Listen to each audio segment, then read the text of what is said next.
What's good, YouTube? It's Rage Rail. So in today's video, I want to show you guys is Gun Split Twins mini scheme part 2. So if you enjoyed this video, go drop a like on the video right now. Go ahead and sub and turn on post notifications on. So I'm actually in the Tennessee Titans playbook. Again, I'm in the Tennessee Titans playbook. Now, quickly, I just want to talk about personnel. So you want to make sure you go to packages, and you want to make sure that you do go to a 3 wide receiver. Now, I did do a part 1 where I show you how to bomb cover 3 and how to bomb cover 2 and how to dissect man cover. So please make sure you go check out part 1 for that. So basically in this, I'm going to be showing you guys some gameplay. Now, my opponent ran nothing but basically man coverage and cover 4 drop the whole time. So you're going to see how I love to move the ball against zones. And you're also going to see what cover 4, is good at versus the split twins. So it's a really great gameplay showing you how to move the ball in the zone and man cover. So I do hope you do enjoy it. But first, before we get into that, you want to make sure you go to the 3 receiver package. Now, it's really important if you didn't watch part 1, make sure you do not sub anything in with this tight end. So don't click anything over here, or it's gonna mess up the package, and you will not be able to get a third receiver right there. Now, also you want to make sure you have 2 good running backs in. So I have Miles Sanders, and right here I'm gonna take out Richard Rodgers and just put somebody like Boston Scott right there, who's normally going to be really good. Now, basically all I want to tell you just in this quick one is just that you want to make sure that you run this ball you want to make sure you run this offense to the wide side of the field. So you want to make sure you have your 2 receivers to the wide side. So right here, I'm just going to come out and just 3-4 I, because this is what my opponent was coming out in, but you'll be able to see it. So I'm not going to do a deep dive because you guys are literally about to see gameplay here in a few seconds. But I just kind of wanted to show you exactly, how you want to run this offense, what it looks like. So you want to make sure you run this to the wide side of the field. And honestly, it's really fun to run. You can tell we have our third string receiver in right here, Sammy Watkins. Now, quickly while I got you here, I showed you guys in practice mode, but for whatever reason, so the setup that I really love to use versus any other zone coverage is taking X, put them on a streak, and then I love to take square, put them on a slant or a drag route, and then take R1, put them on a swing route, and then go ahead and motion this guy. So right now I'm gonna use a slant just because, but normally I do like to have a drag route. But I just want to show you that we actually cannot get circle open with this setup. It's actually really hard. Now, what you're going to be tempted to do is do that. Please don't do that. So cover 4 drop is the only zone coverage that you can't use this concept, or basically the cover 4 drop is the only one that you can't use this post route to clear over the top of. Now, for example, I'm just going to show you cover 3, and then after that I'm getting to gameplay. So I wanted to take time in practice mode because you're going to see me do it in gameplay. And that's where I was pretty much labbing at. So normally when you guys see gameplay, it's normally me actually labbing to give you guys a video for the actual setup. So a lot of times if I want to clear something up before the gameplay, I'll actually do what I'm doing now. So I just want to show you that cover 3. Notice how we can have that throw right there if we don't get a throw out of sack. Notice how we can actually undercut and throw that ball. But in cover 4 drop, that window is not available to us. So right here, I'm just going to spot Kenny Clark, and I'm going to spot those 2 guys right there, just because I just want enough time to be able to show you this. So like I said, this is one of my favorite setups right here. If I want to try to look for a double-sided read, because square and circle, that's going to get open as well. It's going to be a nice little combo route for us. But look at circle. What I was trying to explain to you is that we can have that throw right there. So go ahead and check out this gameplay. Alright, so here we go right here. Now you can tell I'm doing my personnel, so this is actually my first time getting the ball.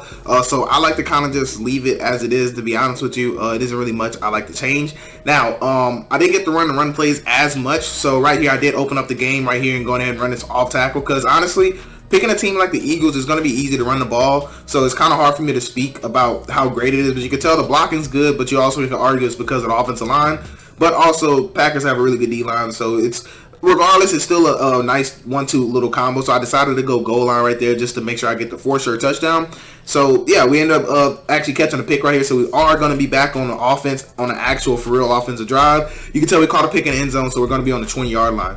Now right here, I was trying to, this is actually the first play of the game, so I was trying to see if he was his zone or man. So it looked like man coverage. So I actually thought about just coming back to bomb him. So what I'm gonna do is actually, I noticed he's running 3-3-5 wide, so I just want to have some quick reads on the field. And right there, I just got a really bad animation. I actually didn't get an animation at all. They kind of let Stokes kind of just glitch in front of him and catch the pick. Which, I mean, I probably should have waited half a second. I just feel like I was under pressure. So, remember I told you guys you can win against man coverage on that route if you guys watch part 1. You just need to wait a little bit. Now, one thing I did realize too is that for whatever reason, the safety that's responsible for the running back in 3-3-5 wide, he actually is actually going to turn into a deep half safety, which it doesn't really make sense to me. When he blocks, he turns into a deep half. Notice how, like, you see him out there for a deep half.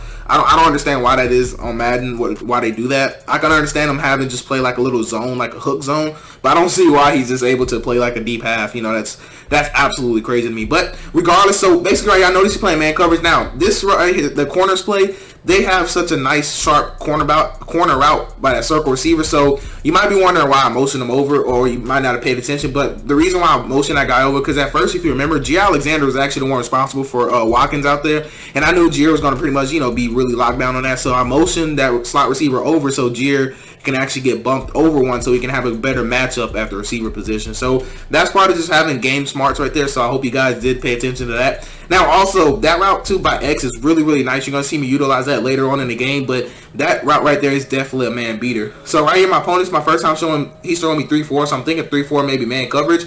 So right here, I'm just going to do like a little spacing type of concept. And basically, he was screwed regardless, because anytime he's going to use it at hook zone, he's going to have to choose between either that running back route or that curl route by our tight end / receiver. So that's one of my other favorite zone beating setups right there. Now, right here is another favorite setup of mine. So basically what I'm going to do is take him, put him on the backside slant. It's the same one I told you guys about in practice mode.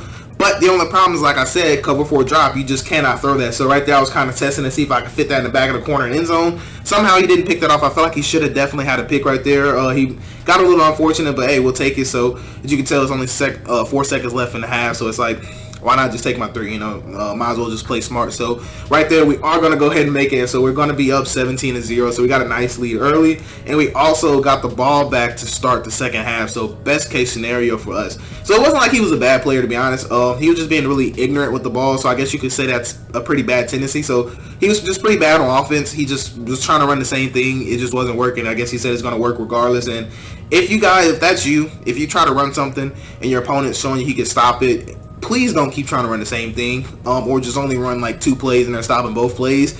Learn it, like if your plays aren't working, stretch the playbook some, switch it up, do a different setup, do a different variation of that play. Don't be ignorant. So this is a good example. I know you guys might say, bro, this dude's bad, but at the same time, you got to understand that he's just being ignorant. So if I have something that's working against what he's doing, he needs to switch what he's doing, or he's going to keep working, So right here is what I was trying to explain to you guys. So remember in practice mode before the game, I actually showed you, because in game, I thought that would be open because it looked like it. So the reason also I show you guys gameplay and practice and things of that nature, and I don't try to edit out things like that, is because you guys need to see that. You guys need to see, because if I can make those mistakes too, you guys will make those mistakes too, and I don't want you to make that. So hope you guys can just, go in the game and be like, oh, hey, I remember Rail tried to throw that, it doesn't work. Now right here, I knew he's going to be running man cover, so basically I wanted that running back route the whole time. Look at the stick work. We tried to get out of there. Oop, got him. But the CPU ended up making a tackle. But yeah, like I told you guys in part 1, if you guys seen part 1, that running back route is actually really, really nice. And right here, I'm flipping my offense. You might be wondering why. And the reason I'm flipping it is just so we can have our 2 receivers to the wide side of the field, because that's the best way to run this offense. Now, right here, we are going to go ahead and try to stick our foot in the ground. And thankfully, we actually have a star lineman, because if not, I feel like Kenny Clark would just go crazy back there with his run stuffing ability. So yeah, the only thing, like I said, this is actually, if you want to be honest with you, this is the hardest hardest defense you'll face, is like a 3-4 odd, and the reason why is because it's kind of hard to run on 3-4 odd, as you know. And to make it worse, 3-4 odd, cover 4 drop is like the worst one, because we actually can't run a lot of our setups that we can run outside of this play. Now, this is another one of my favorite concepts. It's going to be a zone beating concept, and the only thing that will stop that little motion over hitch route is actually a vertical hook. So if I wanted to, I could have ran that setup right there that you just see me run, which you'll see me running here and again if you missed it. I could have ran that setup the whole entire time if I wanted. But when I'm giving you guys gameplay, I like to try to expand the playbook as much as possible and still try to somewhat, still try to win the game, but expanding the playbook a lot just to show you guys different things. So this is another example. I was trying to figure out how I wanted to get circle open, so I decided to put square on a hitch as like a last effort, because I know that hitch would get open. You can tell the hitch was open, but we're gonna go ahead and take our flat route. We got somewhat, I guess we call it decent animation. It could have been a better animation, but we still got a pretty decent animation, and we are going to be able to move the ball to the 3-yard line. Now, right here, I wouldn't recommend actually running the ball on this, because most of the time people are going to run commit, but he didn't, and we actually got really fortunate right there. Sometimes you don't get that animation. Sometimes it'll actually let you tackle, but I didn't really have nothing else to do with it. So we actually did gain a yard. Now, the cool thing about the Titans playbook is that they do have this Wildcat formation. Wildcat really used to be overrated. I think that was Madden 20. Now I know you guys know Wildcat's been around. I don't remember when Wildcat came into Madden, like in the initial beginning. But I just remember Madden 20 Wildcat used to be crazy. Like there were pros, literal pro players running this right here, running Wildcat, and just, you know, going crazy. You know, that was on MUT when they just had all these, you know, all the players you can get, and 99 speed guys back there, you know, your Tyreek Hills back there, and I was just like, wow, you know. But yeah, so I mean, it's not, Wildcat isn't as glitchy as it used to be, thank God, you know, because that was a headache, honestly. But anyways, getting back to offensive scheme. So this is the corners play. Now, I love this play because we have a double outside read. So basically, no matter what, we're going to have a read. So I wanted to just hit that tight end route because I told you guys that route is actually really good. And it also will beat man coverage too, especially since you have a receiver there that's running that corner route. And like I told you in part one, a lot of times you're gonna have you're gonna have a safety / linebacker who's matched up onto you because you're at the tight end position. So that was another thing that's really nice about it. But anyways, right here I was trying to just figure out how can I get circle open. That's basically my whole game plan. Because I just, as you can tell, I'm just being ignorant. I could have threw square because he was open in the middle of the field. I really just wanted to get that route because I wanted to figure out a way to actually, you know, complete that long dot on the sideline and just go for a drop. But I couldn't really get it open, honestly. And I figured motion that streak outside would actually push that quarterback. But that route is just so long developed. Now, if you had a slot apprentice, I would actually put that slot apprentice there, and I would put him probably on a crossing route or a corner route. That would be my crossing route or post. That would be what I would do. So right here, it's gonna be a simple read. So look at triangle, like I told you guys, that tight end, actually running back route, excuse me. So that running back route is really, really glitchy because they have to play zone drop to kind of guard it. Or if they don't zone drop, then a lot of times you'll have that running back out where you have that motion over drag route, which is why I said that concept is really nice.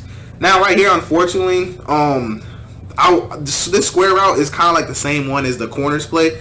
Not the corners, the running back route one, I forget the name of it, but it's the same format as that one. But I was looking at it, and I don't know, it looked like it was open, but I just didn't trust it. And right here, I thought about, I don't know what I was, you know, it's crazy. I asked myself, I was like, what am I doing?